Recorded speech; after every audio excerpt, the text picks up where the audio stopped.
and across the UK for their outstanding efforts in the pandemic. And we in the opposition send our thoughts and prayers to all those who tragically lost their lives, as well as those who are recovering from this terrible illness, of course, including the Prime Minister.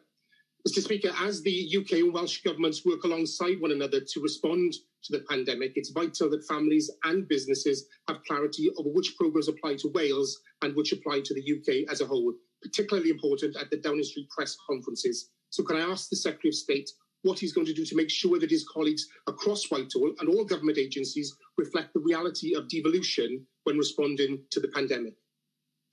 I call the Secretary of State. Thank you, Mr. Speaker. I think that's an entirely reasonable observation from the Honourable Member for Rumney. And in fact, it has been an ongoing case. We have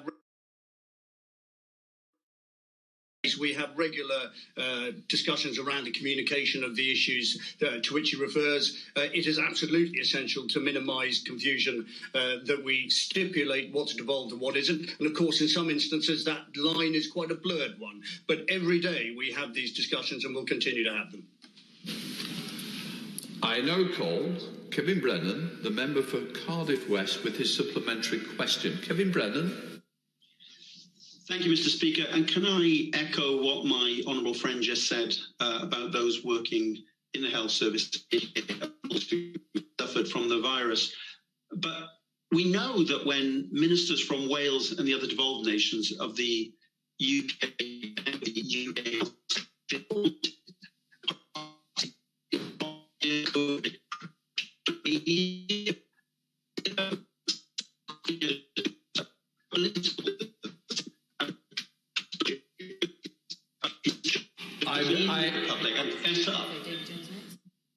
I hope the Secretary of State can make the most of that question. The line did go down. Secretary of State.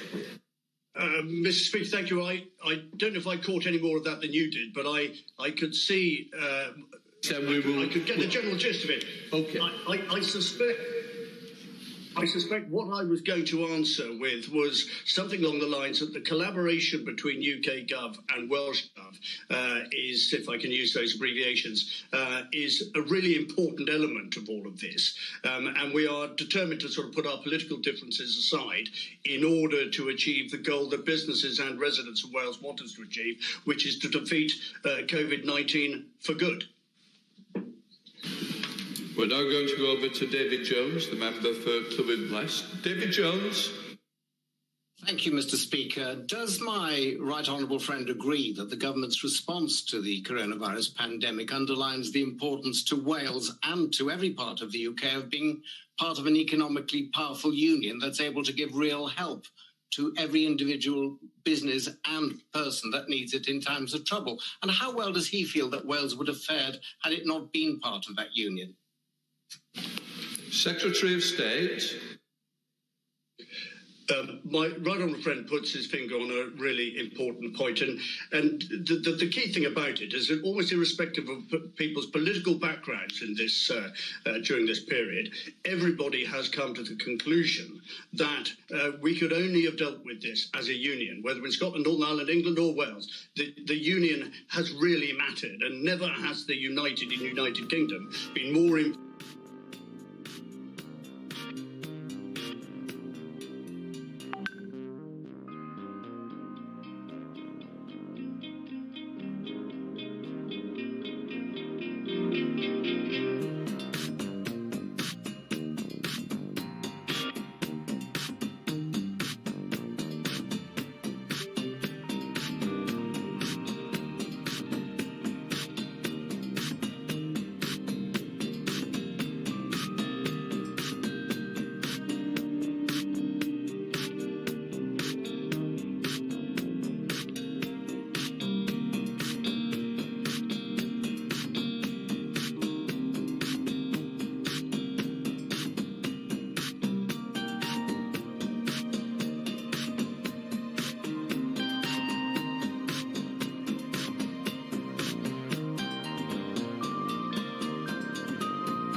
start by saying that our love and prayers of every American continue to be with our fellow citizens who have lost a cherished friend or family member to the virus.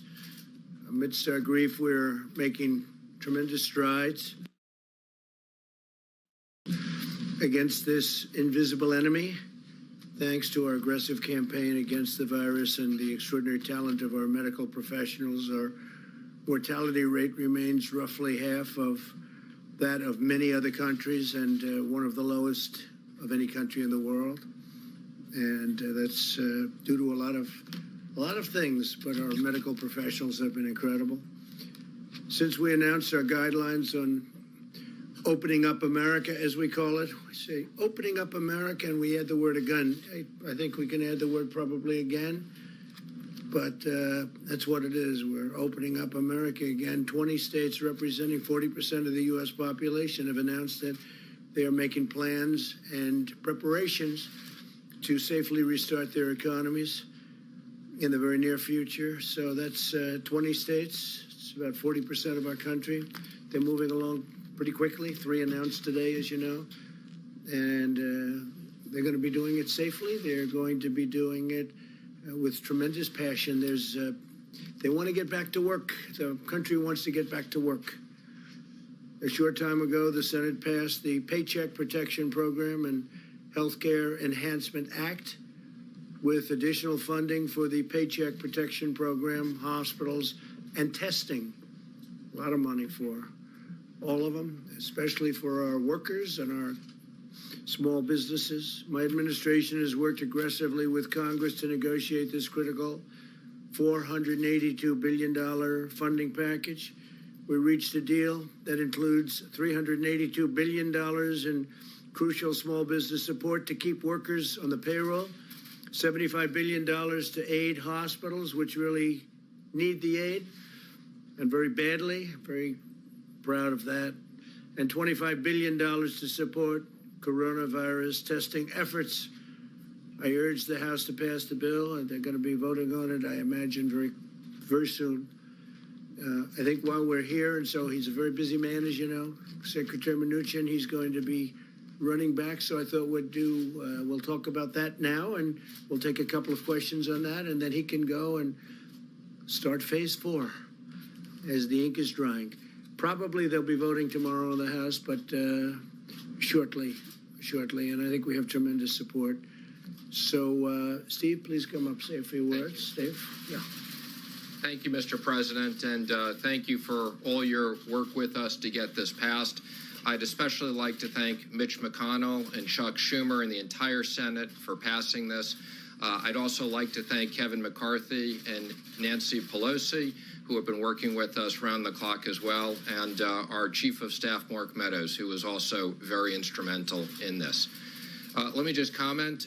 We've had tremendous support for the PPP. This gives us another $310 billion for the PPP. We look forward to the House passing this tomorrow and being up and running quickly after that.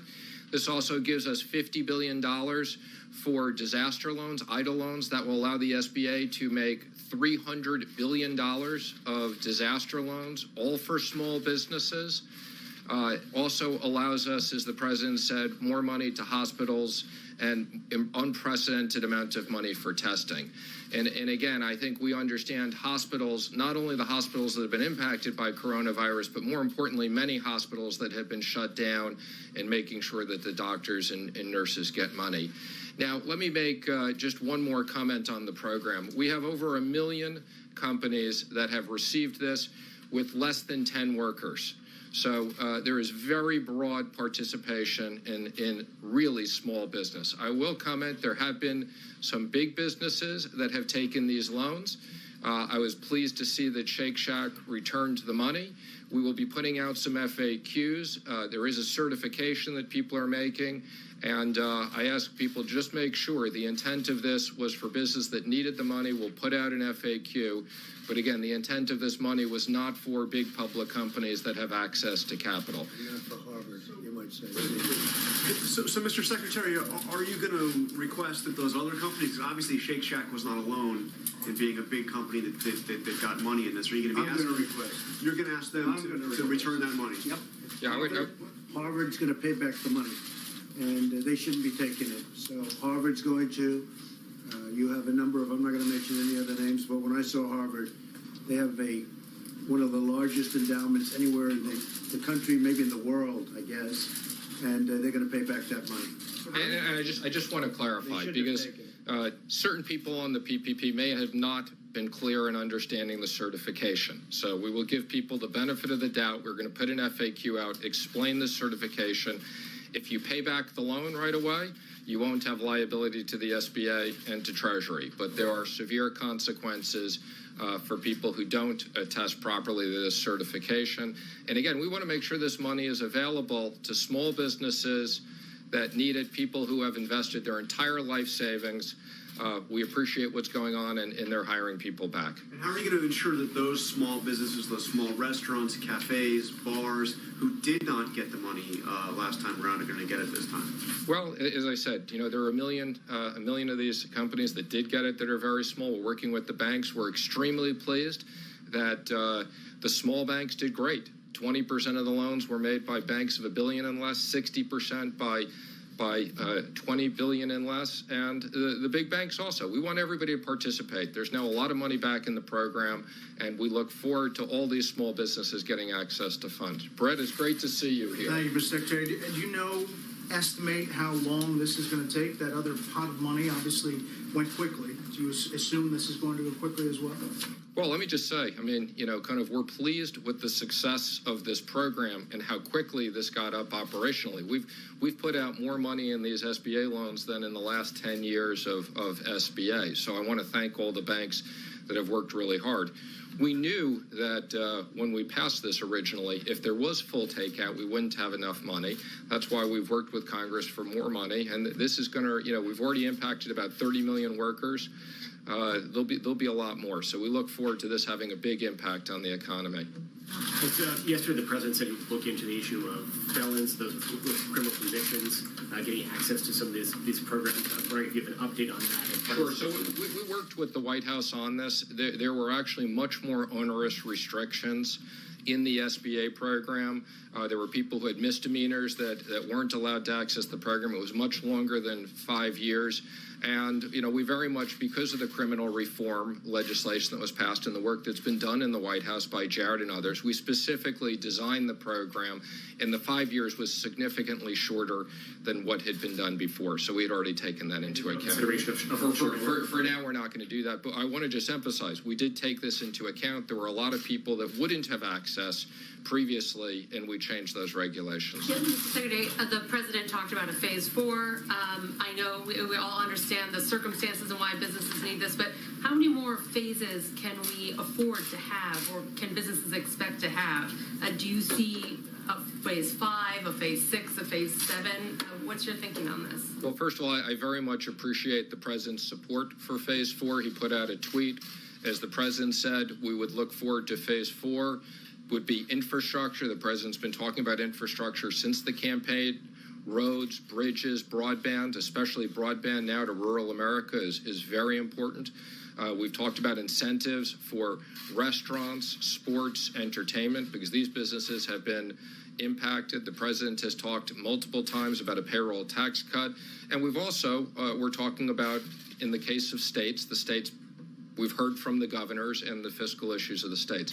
I think phase 4 will most likely be what we'd need. I think based upon what we're seeing and the reopening of the economy and the amount of money we're putting in and working with the Federal Reserve on 13.3, I think you're going to see a lot of liquidity, and we look forward to business rebounding, especially later this summer. Just real quick to follow up, and the PPP program, is this the last tranche of money you think you're going to need for small businesses? We would expect this is the last tranche, but obviously we can always reconsider that. But this is a lot of money going out. Again, let me just be clear. It's another $310 billion here and another $300 billion of loans. That's over $600 billion putting into small businesses, which are the backbone of the economy, 50% of the private payroll. How much do you think phase 4 will cost? And it will include all of those things? It'd be premature for us to comment what the cost is. We'll work with Congress on that, and we'll consider it. Infrastructure could be a big investment. That's going to be size of the taxpayer dollars that are going out the door. You fellows come to a different way of thinking about the need for oversight, independent oversight on behalf of the taxpayer. We have independent oversight. We supported in the last legislation.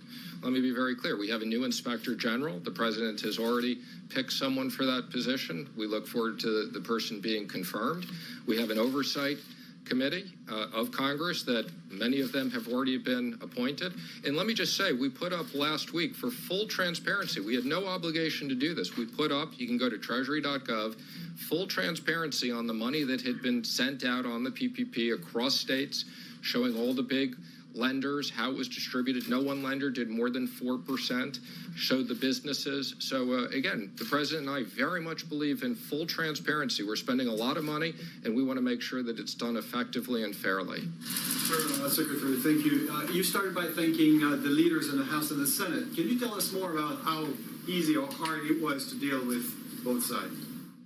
Well, we've been working around the clock. I think there's been very good bipartisan support to get this done. The Congress is coming together, understanding the importance of this, and we've been working around the clock for days. So this is important legislation. It was a lot. We spoke to a lot of people. Mark Meadows has been fantastic, as I said. It's great to have him here in the White House. I couldn't have done this without him working on this with me, and the president and vice president have been available to us around the clock. So this was a big team effort. Collaboration of the Democrats? Absolutely. We couldn't have done this today without unanimous consent and the Democrats being on board, and we look forward to this being passed on a bipartisan basis tomorrow. This is a real example of the country coming together to fight this virus. What is your best understanding of what Mitch McConnell wants from an infrastructure package? Again, I think we're not at the point of designing that. Like every other bill, we will work with senators on both sides on a bipartisan basis. I can tell you there's a lot of support, particularly for things like broadband and especially what's going on today. But the president has talked about, I was on the campaign with the president. We've been talking about bridges and tunnels and rebuilding this country for years. So the president wants to make a big investment in this. This is Mitch McConnell. Mr. Secretary, what will we see the $17 billion portion of CARES reserved for companies deemed critical for national security? And also, will oil companies fit into that at all, per the president's tweet? So we're in the process of putting out guidance. That part was really designed for national security companies that are either major suppliers to the Department of Defense or companies that have top secret clearance. So that national security provision was very clear when we did that. The president has asked me to work with the Secretary of Energy. Obviously, the energy business is very important to us. This has national security issues, but different. And we look forward to both looking at what existing capabilities we have, and that will be something we may need to go back to Congress and get additional funding for. Similar to the airplane or airline bailout at all, or completely different situation. I mean, what you have with the airlines is, we had a very, very good airline industry. Because of the virus, they basically shut down.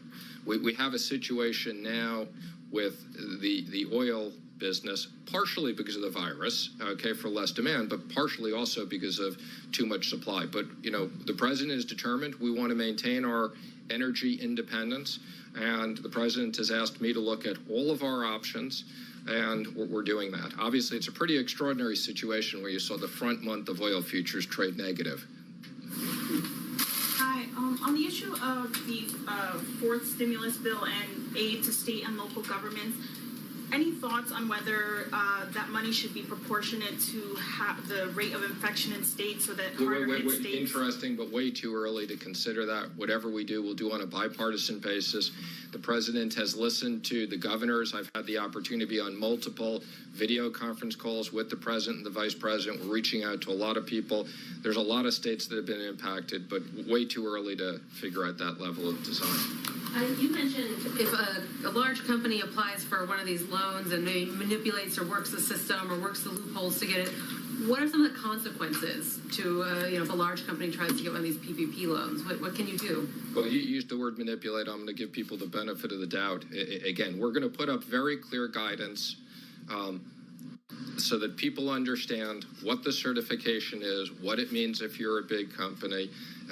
Again, there is a provision for, where there are multiple affiliates that people can access this, but the intent was not for companies that have access to plenty of liquidity and other sources. And again, if to the extent these companies didn't understand this and they repay the loans, that will be okay. And if not, there'll be potentially other consequences. Can you talk about what those consequences could be? Again, you can look at the certifications. They're quite significant. Do you have an estimate of how many jobs have been saved with all the money that's gone out in PPP so far? Well, I can tell you the PPP so far is over 30 million jobs. And again, that doesn't account for other money that we've sent out. And again, we're very pleased. The direct deposits have gone out. We've started sending out the checks. We're also going to be supplementing our capability and sending prepaid debit cards so we can get money out quickly to people. So everything that the president has had us working on is providing significant stability in the economy while we're dealing with this difficult time when, for medical reasons, we've closed down major parts of the economy. Thank you very much. Those are very nice questions. Thank you, State. That was a nice question, actually. It's a good question, too. So the noble fight against the invisible enemy has inflicted a steep toll on the American workforce. As we all know, millions of Americans sacrificed their jobs in order to battle the virus and save the lives of our fellow citizens. We have a solemn duty to ensure these unemployed Americans regain their jobs and their livelihoods. Therefore, in order to protect American workers, I will be issuing a temporary suspension of immigration into the United States. You heard about that last night. By pausing immigration, we'll help put unemployed Americans first in line for jobs as America reopens. So important. It would be wrong and unjust for Americans laid off by the virus to be replaced with new immigrant labor flown in from abroad. We must first take care of the American worker, take care of the American worker. This pause will be in effect for 60 days, after which the need for any extension or modification will be evaluated by myself and a group of people based on economic conditions at the time. This order will only apply to individuals seeking a permanent residency. In other words, those receiving green cards, big factor, will not apply to those entering on a temporary basis. As we move forward, we'll examine what additional immigration-related measures should be put in place to protect U.S. workers. We want to protect our U.S. workers, and I think as we move forward, we will become more and more protective of them. This pause on new immigration will also help to conserve vital medical resources for American citizens. A short break from new immigration, depending on the time we're talking about, will protect the solvency of our healthcare system and provide relief to jobless Americans. Today, Vice President Pence visited the hardworking men and women of General Electric Healthcare in Madison, Wisconsin, who are working 3 shifts a day to quadruple their production of ventilators.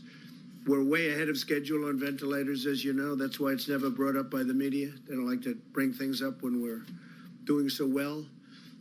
GE is also working with Ford to make 50,000 ventilators in the next 100 days, more than our entire country typically produces in a very long period of time, doing that in a matter of a few weeks and a few days.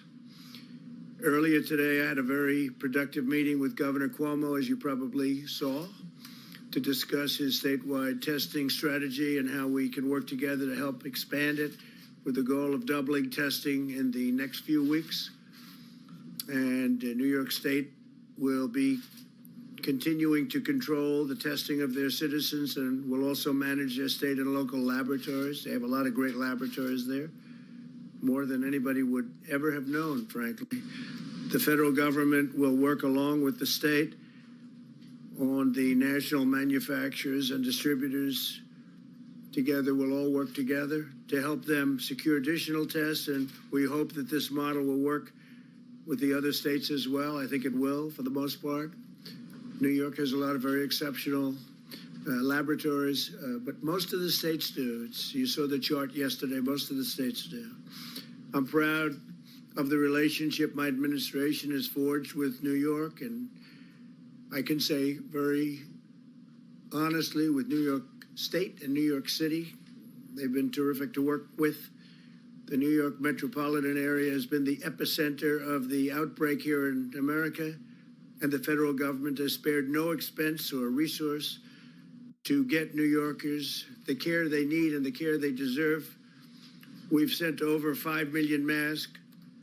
We had 5 million masks, and now that number, as of about 2 days from now, will be more than doubled. Thousands of ventilators. In fact, so many ventilators that the governor is going to be sending up some to Massachusetts and a couple of other locations. We have a great deal of ventilators, which people thought would be impossible about a month ago.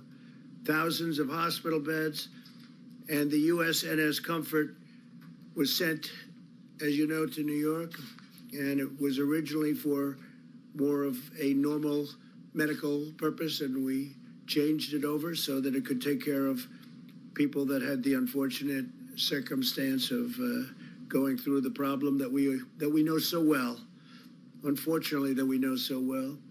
I said from the beginning that no American who needs a ventilator would be denied a ventilator, and we have kept that promise all over the United States. Think of that. Other countries are desperate for ventilators. They have many deaths because they don't have a ventilator. And I've asked Andrew if we could bring the Comfort back to its base in Virginia so that we can have it for other locations, and he said we would be able to do that. Javits Center has been a great help to them, but we'll be bringing the ship back at the earliest time, and we'll get it ready for its next mission, which will, I'm sure, be a very important one also. But it was an honor. They reconverted it after it got there into handling an event that they were not expecting to be handling. The FDA has now authorized more than 50 diagnostic tests, including, as of late last night, the first test that a patient can take home. He can take it at home, and it's highly accurate. LabCorp intends to make the home collection kits available to consumers in most states with a doctor's order in the coming weeks. We also have 4 different antibody tests already authorized. Tests will help identify individuals who can donate convalescent plasma, thus providing potentially life-saving antibodies to American patients. Dr. Hahn will be providing you with an update on these developments in a few moments. He's done a great job at the FDA. We continue to gain ground in the war against the unseen enemy, and I see light at the end of the tunnel. I actually see a lot of light at the end of the tunnel, and we're starting the process. We're starting a very, very powerful, important process. You see that people are getting very anxious. They want to get going. They want to get back to their jobs. They want to make money. They want to take care of their families. So the light is getting brighter and brighter every day. And with that, if I could, I'll ask Dr. Birx to come up, and then Dr. Hahn. Thank you very much. Thank you, Mr. President. So looking at all of the information across the United States, we do see improvement across all the large metros. I know you know that we've been talking about the New York metro area, New York City, Rhode Island, Connecticut, Long Island, and really we do start to see improvement there, and we see improvement even now in Rhode Island and Connecticut. The Detroit metro is doing quite well with significant declines now. New Orleans is nearly back to their baseline of where they started for new infections. We also are seeing improvements in Chicago and Boston, and that has been a great concern for us over the last several weeks, but they appear now to be flattening. Both also Philadelphia And Houston, Atlanta, Nashville, Baltimore, Indianapolis, and St. Louis also appear to be flattening. The DC metro area, we don't see a decline yet, so hopefully all of you are still social distancing and doing everything that you can. I wanted to remind everybody of 2 points. When we brought up and the president put out the guidelines for opening up America again, it was very clear to use data and to really work together to mitigate against any resurgence, and also critically to protect the vulnerable. And what we're seeing across rural America and some of the smaller, we're still seeing outbreaks in long-term care facilities.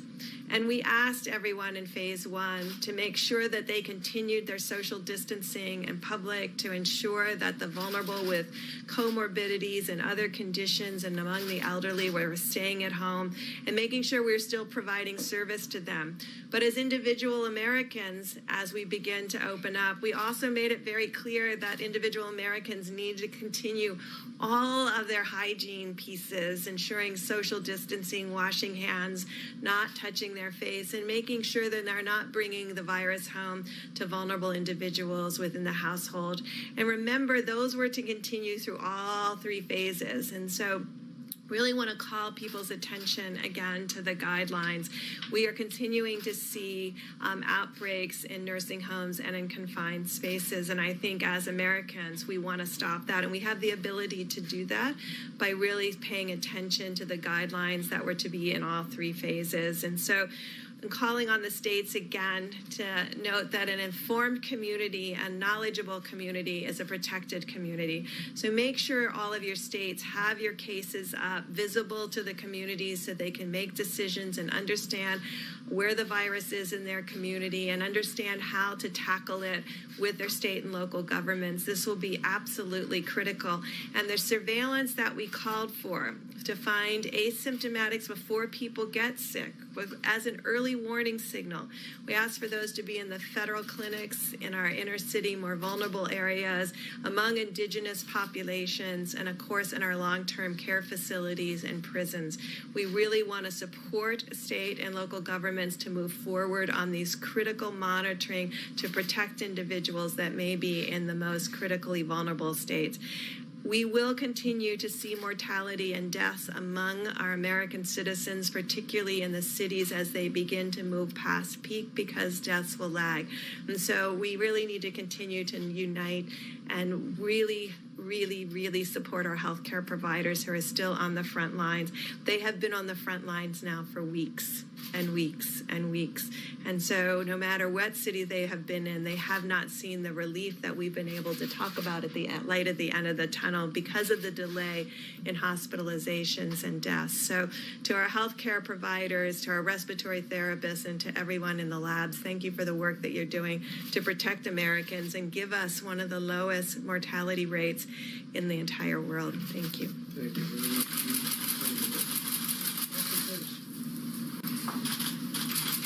Thank you, Mr. President. And I just want to echo what Dr. Burke said just a few short months ago. I was one of those doctors on the front lines, and I know how terrific they're working and how well they're doing for the American people. And a shout out to them for just the wonderful work that they do every day.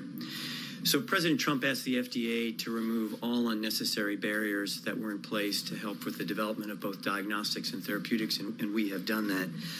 I'm here to give you an update on FDA's efforts around serologic tests, which, as you know, are antibody tests, which detect in the blood the natural immunity that someone might develop in response to an infection, in this case, COVID-19. These aren't diagnostic tests, but these are tests that actually detect the antibody, so an indication that one has had the infection and has responded. And I think it's important for everyone to understand that the timing of the response of the antibody to the infection isn't completely known, but we know that it takes some time to actually develop that. And there's 2 types of antibody responses that can be detected. And the antibody tests are just one piece of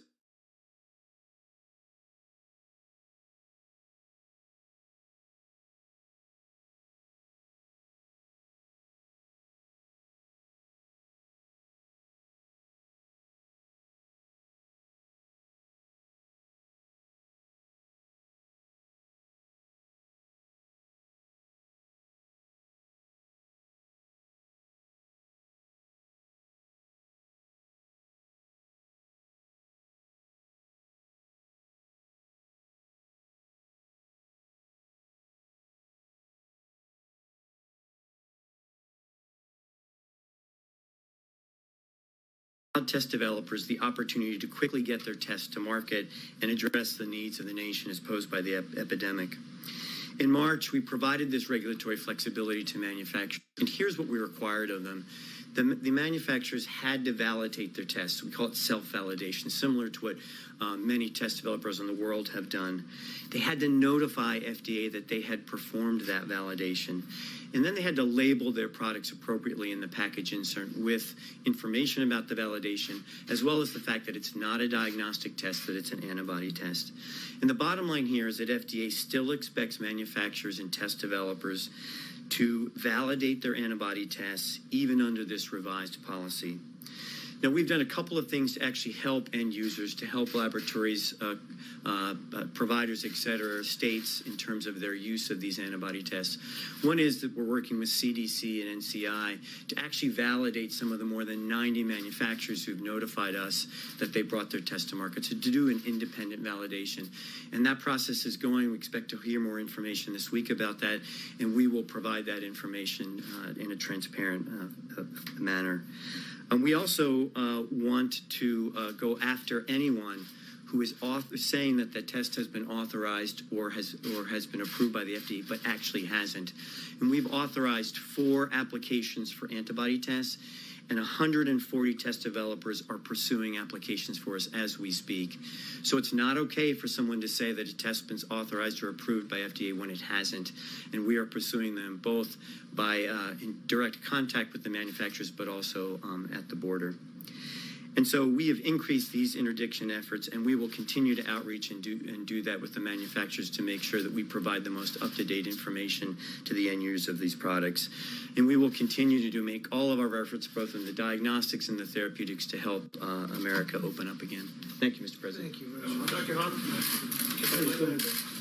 Dr. Hahn, you're speaking of 140 different developers, more than 90 manufacturers. How many of these tests actually work? So as I mentioned, the 90 that have come forward and said they're marketing in the U.S., they are required by us to have self-validation, and they're required to label that appropriately in their package insert. And they also said that what we're doing is we're working with folks around the country, but here at home in the U.S. government with the NCI and CDC to validate some of those tests that have come forward to us. So we're actually doing some independent validation. What have you found so far? So we don't have those results yet. I expect to have more results this week, but we will be transparent about those results because I think it's very important. And your question is superb in that if someone wants to use a test that's come to market, really it's important to read the information that's in the package insert, but often in some of those cases it's also important for the independent labs to do the validation also. And you may have seen reports in the press of labs around the country that have done that. We've actually reached out to them, many academics, and we will be including that information in the information that we generate as well to provide to the American people. Well, we have you here. There was a study out of the VA today on hydroxychloroquine that found a higher mortality rate compared to those who got standard of care. And I know this isn't a large-scale clinical trial, but since this drug is out there and people are using it, can you give some takeaways from that study? Did that change your thinking at all on hydroxychloroquine? So this study is a small retrospective study at the VA, and similar to the data we talked about before with the French study, this is something that a doctor would need to consider as part of a decision in writing a prescription for hydroxychloroquine. And as I've mentioned from this podium and in other venues before, what FDA is going to require is data from clinical trials, randomized clinical trials, hydroxychloroquine, placebo, to actually make a definitive decision around safety and efficacy. But the preliminary data are helpful to providers and doctors. I want to ask them to incorporate the data as we have it come forward. And it's not definitive data. It doesn't help us make a decision from a regulatory point of view. But doctors should incorporate that in the decision-making they make on a one-on-one basis. Is it just the timeline on the clinical trials and when we will be getting a readout of that data? So the good news is we have over 30 clinical trials. Now, the settings are very different. They're in the outpatient setting, they're in the inpatient setting, and also, I think very importantly, in what we call the post-exposure prophylaxis, meaning if you're a healthcare worker or a frontline provider and you've been exposed to the virus, take the drug for a period of time to see if you can prevent the development of illness related to the virus. So all those trials are in progress and will probably be early summer before we get a readout. Hey, Mr. President, if I can pick up on that. And all of these tests, I want to say, are in addition to the tests that we already have. And we have tested more people than anybody anywhere in the world by far, by very far. Mr. President, if I Mike, can, you have a question? Well, I think you wanted to follow up on the hydroxychloroquine. I'm wondering if you're concerned, this VA study showed that actually more people died that used the drug that didn't. And I'm wondering if Governor Cuomo brought you back any results. No, we didn't discuss it, and I don't know of the report. Obviously, there have been some very good reports, and perhaps this one's not a good report, but we'll be looking at it. We'll have a comment on it. A panel of experts at the NIH is actually now recommending against the use of hydroxychloroquine in combination with Z-Pak, which is something you've we'll been take recommending. A look at it. I'm always willing to take a look. Brett? Another subject, you were signing of the executive order. When do you plan to do that? The executive order will be, it's being written now as we speak, probably tomorrow sometime. So will it have exemptions in there? We'll have certain exemptions because you're going to need certain exemptions, but we'll be notifying you tomorrow. We'll sign it most likely tomorrow, being drawn now and tonight. And it's something we have to have in this country. We have to have it. So for the people who say it doesn't track with opening up the country to shut down immigration across the board for companies that and the pipeline that's already in place, what do you say to them? Well, I think it really does. I think it's very strong, obviously, and it's countrywide as opposed to specifically like China or some of the other ones that I've shut down. We're going to see it. You'll see a very accurate definition tomorrow after it's completed by the attorneys. Last thing for me, North Korea. What can you tell us about the status of Kim Jong-un? Well, these are reports that came out, and we don't know. We don't know. I've had a very good relationship with him. I wouldn't, I can only say this. I wish him well, because if he is in the kind of condition that the reports say, that the news is saying, that would be that's a very serious condition, as you know. But I wish him well. And we've had a good relationship. I've said it many times. If somebody else were in this position, we would have been right now at war with North Korea. And we're not at war, and we're nowhere close to war with North Korea. So I just have to say to Kim Jong-un, I wish him very, good luck. Good luck. I mean, they came out with very, very serious medical reports. Nobody's confirmed that. It was CNN that came out. So when CNN comes out with a report, I don't place too much credence in it. Your meeting with Governor Cuomo, did he convince you of a need for expanded testing? No, we had a great talk on testing, and we have an agreement. We have an understanding on testing. They have labs, tremendous labs, as you know, in New York, especially in the Manhattan area, but all over the state. And great medical schools and federal labs. So we have a very good understanding. We're going to do very significant testing. Not everybody wants to do such significant testing. Testing is good in some cases, and in some cases it's not. You have governors that don't want to go all out in the testing because they think they can do it in a different manner and do it better. But we had a very good meeting today. The governor and I had a very good meeting. Is there more federal aid that can be used to help governors who want to expand testing? Because we keep hearing that all day long. We have $25 billion, and that's a tremendous amount of money. That's much far more money than, in my opinion, that we'll need. And again, already we're testing more by far than any country. I think I read yesterday a report that we've done more than everybody else, every other country combined. And I think our people should be getting a lot of credit for that.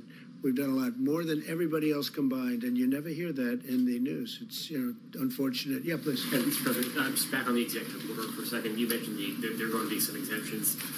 We're reporting right now that it only applies to employment, green cards for employment, but not for those for immediate family. But we're going to be reporting on that later on. It might be tonight or tomorrow. We'll give you an exact report. You can say to people who may be worried about the ability to bring immediate family members into this. No, I think it's been covered pretty accurately in this case. I think most people know what it is, and some people will be able to get in. We have to do that, obviously, even from a humane standpoint. But there'll be some people coming in. But it's a strong order.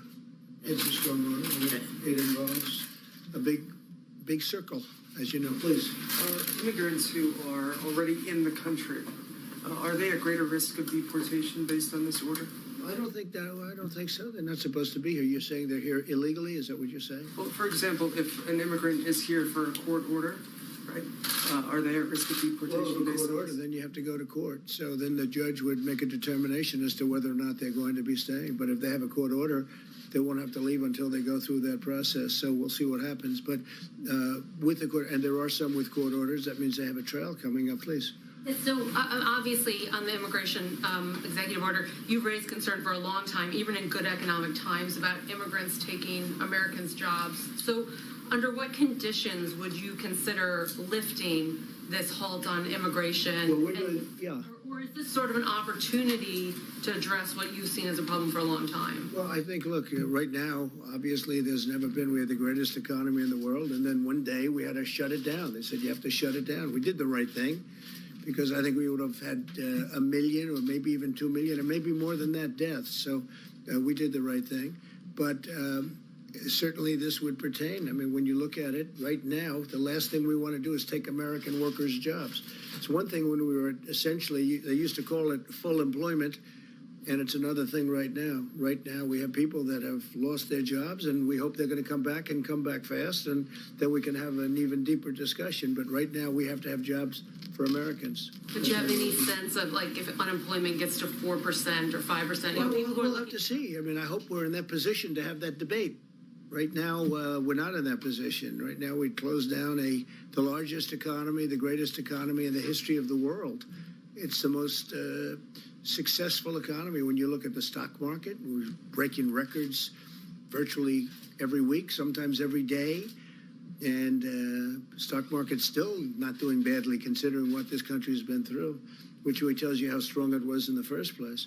But no, I hope we're going to be able to have that discussion. I hope we're in a position. That's like a good discussion to have, but that'll be a little bit later. Brett? I have a question for Dr. Birx about the CDC director said in an interview that perhaps this second wave of the coronavirus in the fall could be worse because it is timed with the seasonal flu.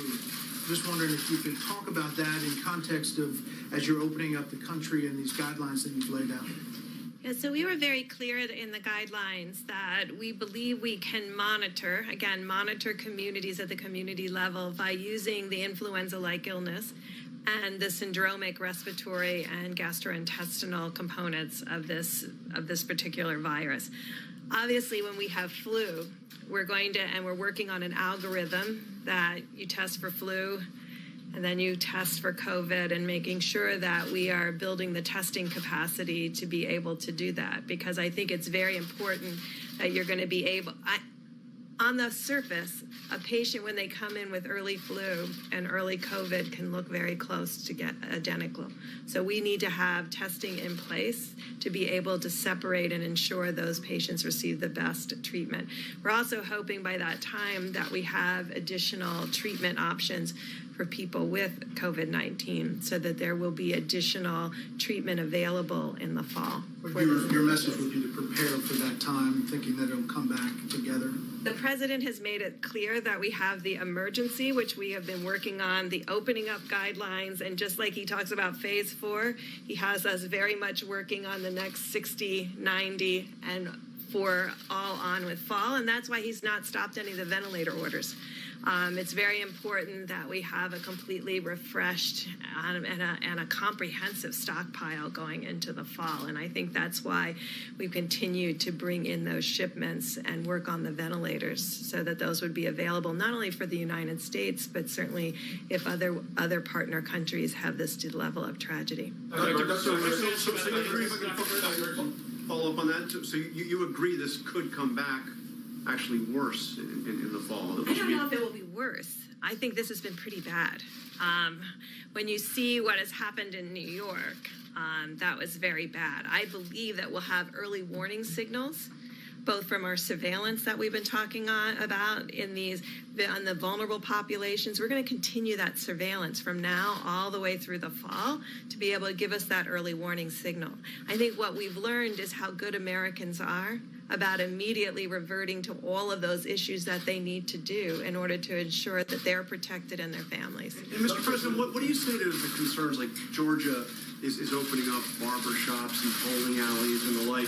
And you saw Lindsey Graham is saying he's concerned that Georgia may be going too far too fast, and it could affect people in South Carolina. Obviously, people travel back and forth between states. How do you protect the people of South Carolina, for example, from a potentially bad decision by a governor in Georgia? So he's a very capable man. He knows what he's doing. He's done a very good job as governor, Georgia, and by the way, and South Carolina. Governor McMaster also. So you have two very capable people. We're going to find out. And in fact, I'm scheduled to speak to the governor of Georgia in a little while. But we'll find out. Graham's concern that what happens in Georgia can affect South Carolina. I have a concern about what happens everywhere. I mean, we've got those concerns. And as far as coming back, if they do come back, and they could come back together with heavy on the flu and much lighter on, because I really believe we'll be able to put out the fires. You know, it's like fires. And we've learned a lot. You know, we've become very good at this. When you look at what's happening, when you look at the numbers coming down, a lot of states are in really great shape. You're going to see a lot of openings. But I'll be speaking to the governor of Georgia in a little while. Mr. President, so the American people need to be prepared for going back to social distancing, even if things relax over the summer, but come the fall, if the virus comes back in coincidence. Well, I could see them, and I'll speak for the doctor, and if you'd like either of you to say, but I would say that you keep away until this thing is gone. It's going to be gone at some point. It's going to be gone. And I would say you keep away and you do the social distancing until such time as you know it's gone. We'll know when that time is. Your executive order is to last for 60 days. How will you decide whether to extend it? Does it Well, I'll look at the economy. We'll see where we are with the economy, basically. And I think I'll have a very easy decision to make. I hope that the economy is going to be great by that time, but we'll see. But right now, in light of the fact that Americans are out of jobs, I can't be taken in. Roll it for another 60 days, or I could roll it for 30 days, or I could roll it for much more than 60 days. We'll have to take a look at the time, but we'll be looking at 60 days, and we'll see what it is. Yeah, you back with this? And there is reporting that under immigration order. I'm sorry, you go. Why don't you go, and then you. Okay, on the immigration order, we'll continue with that. There is reporting that you may actually sign a second order to even limit more of those exemptions that you were just talking about. Can you confirm that you are considering? It could happen if I want, but I won't be doing it tomorrow. I'll be signing the primary order, and then we have a secondary order that if I want to do that, we'll make that determination. We can do that. Yeah, we can do that at a little bit different time if we want. But that is under consideration at this time, sure, a second order? Secondary orders, yeah. Please. Thank you, Mr. President. I have two questions, one from me and one from a reporter who couldn't be in the room because of social distancing. One from you, one from her. This is a pretty good. So my first question is about your immigration order. You campaigned on reducing legal immigration. I remember your speech in Phoenix in 2016 on reducing legal immigration. I campaigned on legal and illegal, but no, I've always said you have to come into the country legally, so not legal. What I campaigned on was people just flooding our border and stopping. And by the way, speaking of that, we have 170 miles, almost 170 miles of very powerful border wall up, and it's moving rapidly, very quickly, and it's having a tremendous impact, and it's making our job a lot easier. Plus, Mexico has 27,000 soldiers right now on our southern border that we share with them, and Mexico's been terrific. They've really helped. You also campaigned on reducing legal immigration. And I'm wondering if some critics are saying that you are using the virus now in this crisis to follow through on that promise to reduce legal immigration. No. Well, I want people that are in this country, I want our citizens to get jobs. I don't want them to have competition. We have a very unusual situation where something came in that nobody has seen for many, many decades. Probably 1917 would be the closest analogy if you look at it, when you look at the contagion, the kind of contagion we're talking about. So no, I'm not doing that at all. I want the American worker and our American citizens to be able to get jobs. I don't want them to compete right now. There's a big difference when we have a full economy, and frankly where some of the companies, we have many companies moving in where they need workers. That's a big difference between that and where all of a sudden a lot of people lose jobs. As you know, a lot of farmers rely on seasonal migrant workers that come in on the affected. The farmers will not be. That's an important point. The farmers will not be affected. Yeah, that's a very important point. I mean, it's a great point, actually. I'm glad you brought it up. No, the farmers will not be affected. They've had cases where they stopped everybody from coming in, and all the farmers went out of business. They were literally out of business. You remember that, Brett? It was not so long ago. But it's easy. It's easier to stop everything cold than it is to plan it so that the farmers have the people that have been working on those farms for many years. And that's what we're doing. No, the farmers will not be affected by this at all. If anything, we're going to make it easier, and we're doing a process that will make it better for those workers to come in, to go to the farm where they've been for a long time. Now, for a question for our reporters out of the room, this is from the Washington Times, Tom Howell. Why hasn't the CDC, the federal government's main disease-fighting agency, had a more public-facing role amid the pandemic? It was holding regular media calls early on, but has not held one since early to mid-March. Well, I can't tell you that. The CDC has been terrific. We've worked with them very closely. They were very much involved even in the border decision that I made last night. And the director's doing a good job. And we have always, whether it's Tony or Deborah or Steve, we have always a lot of people up. And certainly, as you've seen, the director's been here a lot, right? He's been here, he's been sitting here, he's been speaking a lot. No, CDC is very much involved in everything we've done. More calls. The director of the CDC said the protests against stay-at-home orders are not helpful. You've encouraged some of these protests. What are your thoughts on the CDC director saying that these protests are not a good idea? Well, people, look, it's not a question of helpful or not. People want to get back to work. And I've watched some of the protests, not in great detail, but I've seen that, and they're separated. There's a lot of space in between. I mean, they're watching, believe it or not, they're doing social distancing, if you can believe it. And they are, and they're protesting, but the groups I've seen have been very much spread out. So I think that's good. Look, people, they want to get back to work. They got to make a living. They have to take care of their family. They don't want to do this. It's, unfortunate, maybe one way or the other. Both are unfortunate. But you have a lot of people out there that are anxious to get back.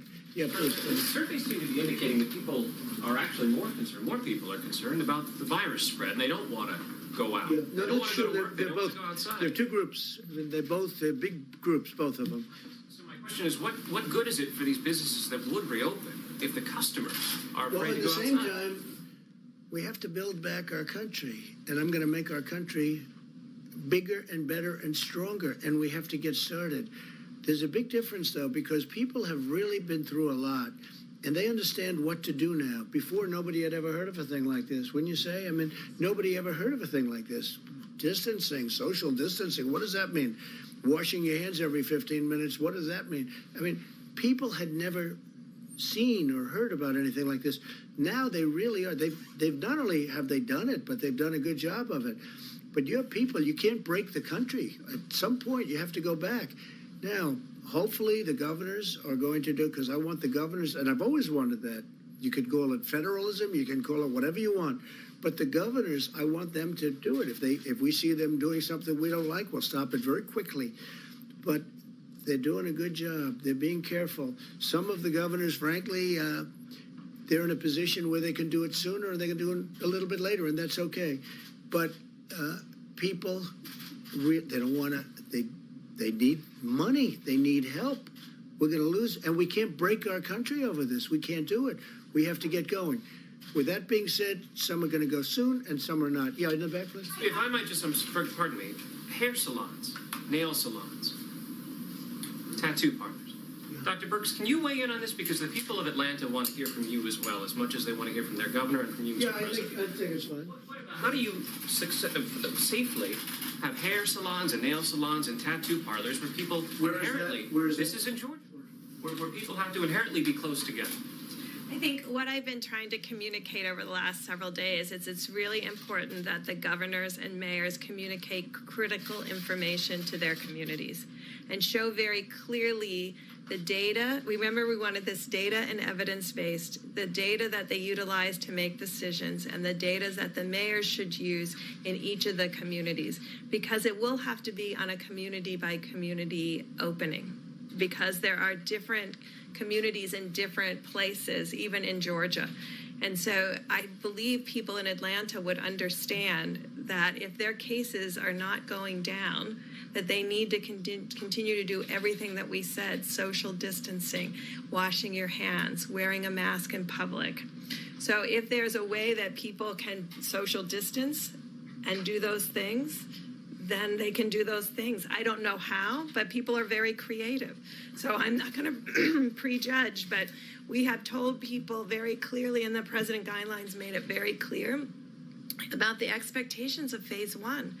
And remember, phase one also included social distancing in restaurants, social distancing in every place that was entertainment, and keeping your own individual social groups to less than 10. I mean, we've been very clear in the guidelines, and I think it's up to the governors and mayors to ensure that they're following the best they can each of those phases to make sure that both the public is completely protected. But the governors and mayors also need to communicate very clearly on the data that was used for decision making and make that transparent and available to their communities. And it also depends, as an example that you just gave, are they doing testing before they go in? We have to find that out. That's why I'm speaking to the governor a little while, and I'll be asking him those questions. Please, go ahead. Thank you, Mr. President. Just trying to get a sense of what you have left in the toolbox as it relates to oil. You hashed out the deal with OPEC+. You've ordered for purchases into the SPR. I mean, what else can be done? The biggest thing in the toolbox is to get our country open.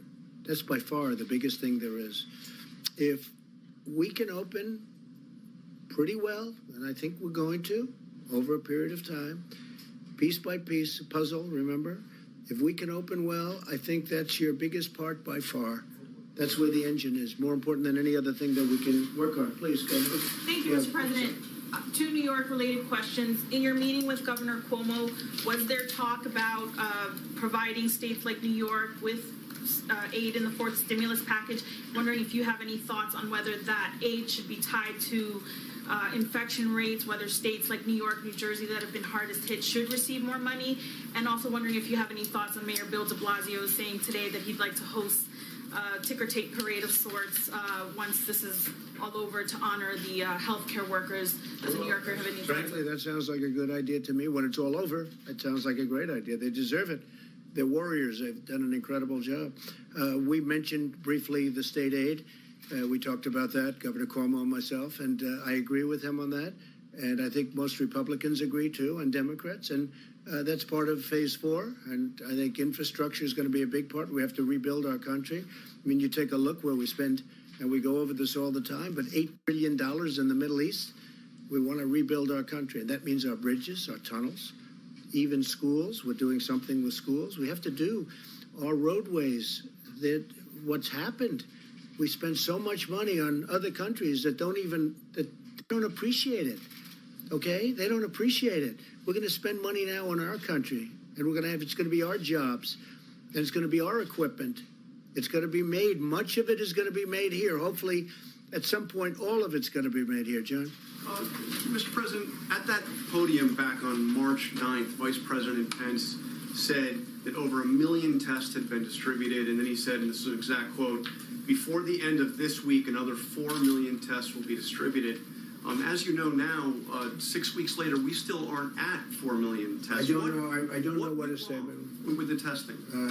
Ready? Are you ready? Again, I'll say it for the 5th time. We have tested more than any country in the world, and some of the countries are very big. Okay, more than any country in the world. We have one of the most successful, if you call mortality rates, because one person, and I always say that for you in particular, one person is too many. But we've done very well. Our testing, if you add them all up, we've tested more. Now, I don't know what Mike Pence said, but I'm sure he could answer that question. He said 4 million tests, and we're 6 weeks later. You ready? Again, we've tested more than every country in the world, even put together. So that's all I can say. As far as Mike, he'll answer your question when he's here. We'll be back tomorrow. I just want to go back to the China deal and the phase one of this China deal. Yeah. The flight ban is still in place. How confident are you that the Chinese are not going to invoke the natural disaster clause to just wait before getting into the... Well, we're going to see. Look, there's nobody ever been tougher on China than me. And that means for 20 years, you go back 20 years, I probably got elected at least partially on the fact that I've been very tough. I said China's been ripping us off for years. I'd go into Michigan, I'd go into Pennsylvania, make speeches unrelated to being a politician. I'd be invited. I'd be speaking to people, which I like to do because I love the people. I love the people of this country. And I'd make speeches. I'd say, how did you let this happen with China? I even asked the leaders of China, how did this ever happen? Where our country loses tens of billions of dollars a year. And I don't mean just tens. Take a look, 200 billion, 300 billion, 400 billion, $500 billion a year. How did they ever let a thing like this happen? Now, if you look at this last year, the deficit went way down, and I'm talking about even before. Now it's much different. But a lot of things are happening. Great things were happening, except all of a sudden, out of nowhere, came the invisible enemy. And we think we know where it came from, and we'll be talking about that probably a lot. But came the invisible enemy. There's been nobody tougher than me on China. You have no guarantee that they are going to go ahead with this. But if that happens, we'll do a termination, and we'll do what I can do better than anybody. Yeah, please. Mr. President, on China, have U.S. intelligence analysts told you that they think that the virus escaped from a Chinese research lab, that it was Well, I can't tell you that. Have U.S. intelligence agents told me? I mean, what kind of a question is that? Do you feel I can't. You want me to tell you? Or let me tell you what they told me. Look, they told me plenty. They told me plenty. Brett? I wanted to follow up on, you said about the small business program, Harvard's going to pay the money back. How confident are you that you can claw back money for places like Harvard? Look, I don't like when Harvard, that has, I think, a $40 billion endowment or some incredible amount of money, that Harvard gets this money. Harvard should pay that money back. I want Harvard to pay the money back, okay? And if they won't do that, then we won't do something else. They have to pay it back. I don't like it. I don't like it. This is meant for workers. This isn't meant for one of the richest institutions, not only far beyond schools, in the world. They got to pay it back. I want them to pay it back. Yeah, Mr. President, your Florida clubs have had to furlough workers. True. Have you thought about asking your family members to maybe keep some of those workers on the payroll to help, instead of sending them to the federal other companies do that? Yeah, in Doral, you're not allowed to have the golf courses open. You can't have the clubs open. You can't have anything. It's a big hotel and resort. And I think there's probably 750 people. So you can't have anything open. And you say, what are we going to do? Have full payroll and have the whole place with, there's no income coming in. First of all, everyone's home, and they're supposed to be. Second of all, in Florida, you can't use golf courses. That one I'm not sure I agree with. You have parks and golf courses where you have open space. But that's what it is. So I have others also. Then I have others in different states. I have a lot of different properties. But again, my children run them, and I love my children, and I wish them well. I look forward to comparing my numbers to my children's numbers. I think I'll do better. You haven't thought about asking that. You understand that? It's called a closed property. It's like, you have to close them up, and then hopefully when things get better, we'll just open it up. But you can't have many hundreds of employees standing around doing nothing. There's no customer. You're not allowed to have a customer. So in some places it's very strict. New Jersey's strict. New York is strict. And you have to do what you have to do. And it's too bad. I feel so badly when I see that. I think that it's a tough policy, but I go by whatever the policy. That's a state policy in the case of Florida. You've communicated regularly with Kim Jong-un, the North Korean leader. Are you going to try to reach out to him to check on his condition? Well, I may, but I just hope he's doing fine. I mean, I've had a very good relationship with Kim Jong-un, and that's to the benefit of the country. That's not a bad thing. That's a good thing. And I'd like to see him be well, and we'll see how he does.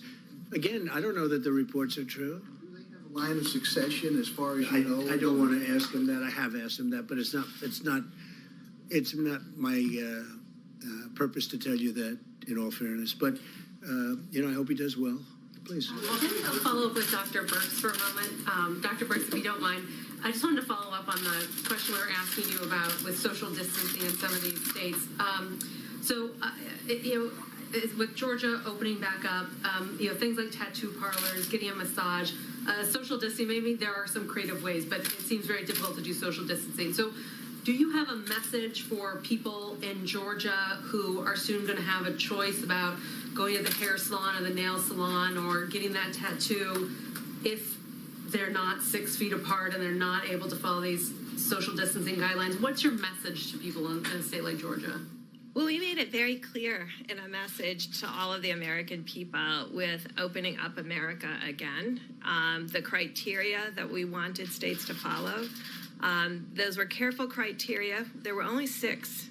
They were carefully selected in conversations with epidemiologists around the world and with CDC to really pick things that people could understand and use platforms that people have utilized in the past. But it was built on the premise that it needs to be data-driven and it needs to protect those who are most vulnerable.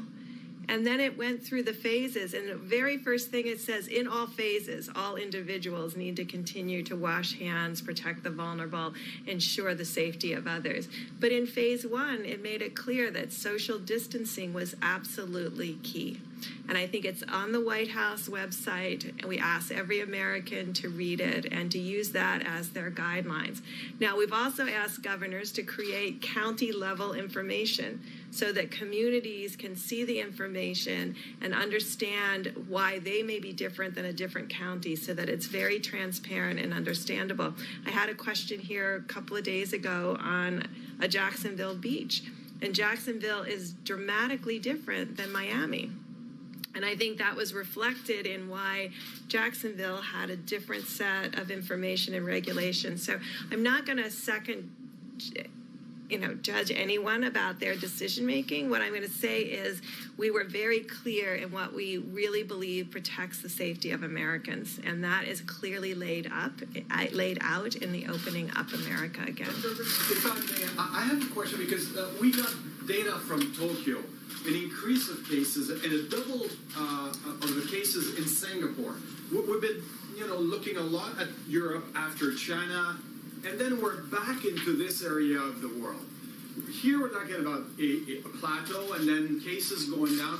Any lessons to take out of what's happening in this area in Asia after having put our attention somewhere else for so long? The lesson is to be careful. Yeah.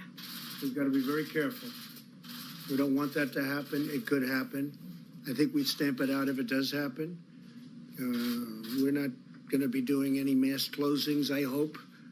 So I think we could, I call them some burning embers, and we put them out. And I think we've gotten very good at that, but we'll see. But we don't want that to happen, no, absolutely. You're concerned, Mr. President, that once the reopening happens, we won't need to go back into reclosing. I don't want to do that. You don't want to do that. Nobody in this room wants to do that. You look forward, I think, Brett, very soon, and John, sitting next to a lot of your fellow reporters, right? The room seems so empty this way. But it's one of those things. Yeah, go ahead, please. Mr. President, thank you. On the topic of public support for your immigration freeze, an Ipsos USA Today poll just came out and found 80% of Americans are supportive of the immigration halt, the temporary freeze. Yes, I know that. Did that have any? Did public support have any effect on your decision making here? And are you surprised by those numbers? Yeah, it's a high number. I did not see that number. I heard there was a poll. I'm sure there'll be a lot of polls. No, look, I think the American people want to make sure that they have jobs for the American people, not for people that come in many cases illegally into our country. So we're doing that. I don't know what the numbers are, but I think just common sense tells you that's where we should be, and that's where the American people want to be. And we're going to build our country back. And I'm telling you, with all of the things that we're doing and infrastructure, which we desperately need, it's going to be an incredible thing taking place. I think it's going to be a renaissance. We're going to have something that will be, a lot of people are going to go to work building those roads and bridges and tunnels and highways and all of the other things we're going to be building. And broadband for the Middle West. I mean, the farmers haven't been treated fairly. Let's face it, the farmers have been treated terribly when it comes to the internet. So we're going to take care of that. We're We're going to make them very happy. So we'll see you all tomorrow, and we'll have some interesting things to put out tonight. And I appreciate you being here, and it's an honor to have Brett Baer here. I've used his slot a lot, John. I've used that slot a lot. Get on, Mr. President. We want to have you back soon. Thank you very much. Thank you, everybody. Thank you.